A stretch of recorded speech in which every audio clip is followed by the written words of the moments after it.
Good morning and welcome to the Daily Light Devotion. I hope all of you have had a wonderful Saturday and looking forward to today. That is the 19th of April. Today we're going to look at in the Old Testament, 1 Samuel chapter 27, 28, 29. And in the New Testament, we're going to start Luke chapter 17, verses 1 to 19. The theme for 1 Samuel chapter 27 to 29 is trusting God in uncertainty and God's grace in our weak moments. David is still in a difficult season in these chapters, but now we see something different. Instead of trusting God fully, David starts relying on human strategy. He goes to live among the Philistines, his enemies. These chapters reveal even strong believers can have the most moments of fear and compromise, yet God remains faithful. In chapter 27, David says in his heart, "One day I will perish by the hands of Saul." So he decides to escape to Philistine territory. He lives under King Achish, uh, Achish. He pretends loyalty, he uses deception to survive. This is not David at his best. Instead of seeking God, he leans on his own understanding.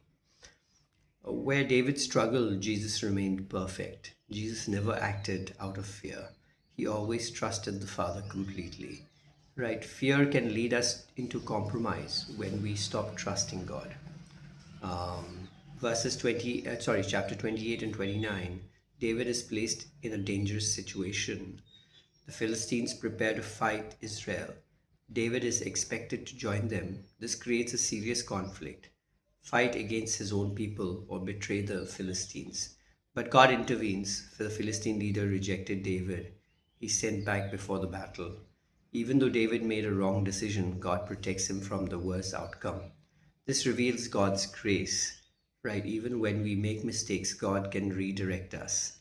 He closes the door to protect us. God's grace covers us even when we take wrong steps. He still guides us back.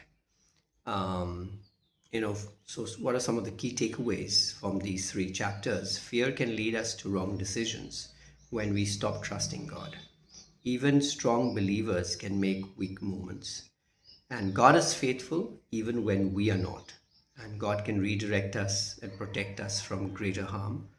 Uh, Moving over to the New Testament, Luke chapter 17, verses 1 to 19, the theme is forgiveness, faithfulness, and a grateful heart.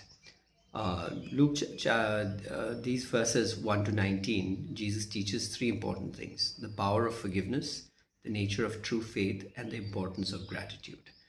There are not just teachings, they are reveal what a transformed life looks like. Jesus begins with a strong warning: do not cause others to stumble. Then he teaches about forgiveness. If someone sins and repents, even repeatedly, we must forgive. The disciples respond, increase our faith. Jesus answers, even faith as small as a mustard seed is powerful. Right. Then he explains, we are servants, we simply do not, we do what God asks. Jesus modeled this perfectly. He forgave again and again. Even on the cross, he said, Father, forgive them. Forgiveness is not about feeling, it's about obedience and faith. Right.